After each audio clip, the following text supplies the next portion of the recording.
और सत्ता में अब बात करते हैं एक ऐसे देश की जो खुद को सर्वशक्तिमान, सबसे शिक्षित, सबसे हाईटेक और सर्वगुण संपन्न देश मानता है और खुद को दुनिया भर की धार्मिक स्वतंत्रता और अभिव्यक्ति की आजादी का ठेकेदार मानता है।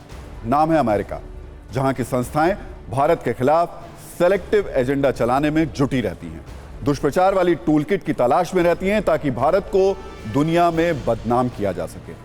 अमेरिका से रिलीज हुई एक रिपोर्ट भारत को नीचा दिखाने के आरोपों को लेकर इस वक्त सुर्खियों में है, वो भी ऐसे वक्त में जब अगले महीने प्रधानमंत्री नरेंद्र मोदी अमेरिका के दौरे पर जाने वाले हैं और अमेरिका के राष्ट्रपति जो बाइडेन से द्विपक्षीय मुलाकात करने वाले हैं।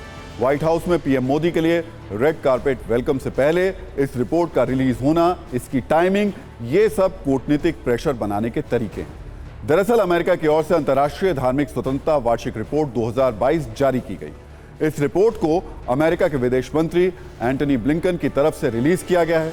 धार्मिक स्वतंत्रता पर आई ये रिपोर्ट दुनिया भर के देशों में धार्मिक स्वतंत्रता की स्थिति को बयां करती है।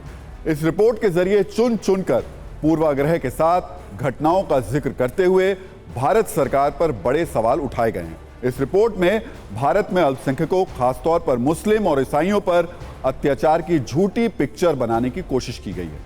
वैसे तो ये रिपोर्ट बहुत लंबी है, इसमें दुनिया के 200 देशों में धार्मिक स्वतंत्रता की स्थिति को बयां किया गया है, लेकिन इसमें भारत वाला हिस्सा 49 पन्नों का है। इसमें अलग अलग संस्थाओं से लिए गए आंकड़ों और घटनाओं का हवाला दिया गया है। सबसे पहले हमने इस रिपोर्ट का शाब्दिक विश्लेषण किया तो पूर्वाग्रह की पूरी पिक्चर एकदम से क्लियर हो गई। आप भी देखिए कि इस रिपोर्ट में किन शब्दों का जिक्र कितनी बार हुआ है। इस रिपोर्ट में मुस्लिम शब्द का जिक्र 198 बार किया गया। ज्यादातर बार यह दिखाने की कोशिश की गई कि भारत में मुस्लिमों की स्थिति अच्छी नहीं है।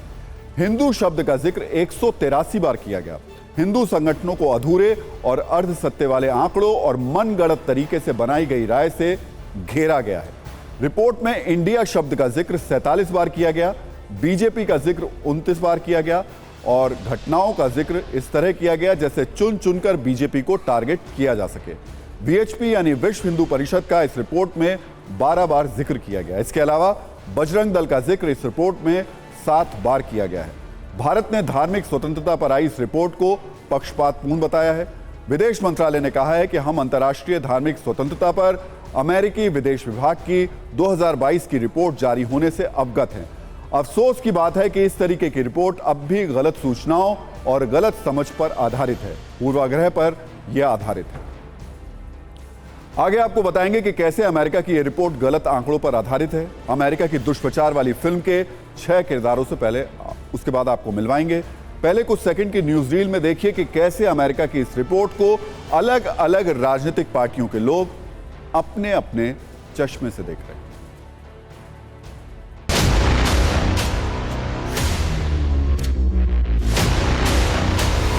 धार्मिक स्वतंत्रता का उल्लंघन तो है ही है और अल्पसंख्यकों के ऊपर हमला तो होता ही है। चाहे अभी छत्तीसगढ़ में भी हमला हुआ था, क्रिश्चियंस के जो स्कूल थे, चर्चेस थे, उसको तोड़े गए थे। मुस्लिम समाज के ऊपर खुल कर के बोला जाता है कि इनको मारना चाहिए। It's a baseless argument. It is fabricated, and I can say only one thing, that the U.S. government has no right, and U.S. democratic system has no right to criticize Indian internal issues.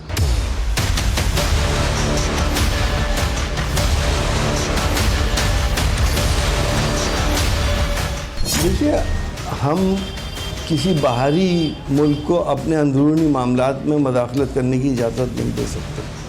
हमारे मुल्क में क्या हो रहा है उसकी फ़िक्र ना करके वो अपने मुल्क में देखें कि गोरे कालों के साथ क्या क्या सलूक कर रहे हैं।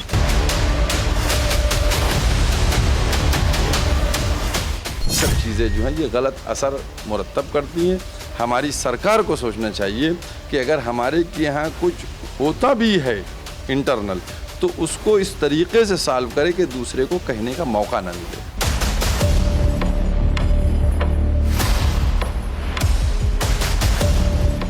ये फ्लॉड है, रियल सिचुएशंस पर बेस नहीं है और हर साल हम यही इसका जवाब देते हैं। हर साल इस रिपोर्ट में कुछ ना कुछ भारत के बारे में टिप्पणी आती हैं हमारी माइनॉरिटीज़ और ह्यूमन राइट्स के मैटर्स को, रिलीजियस के मैटर्स को लेकर के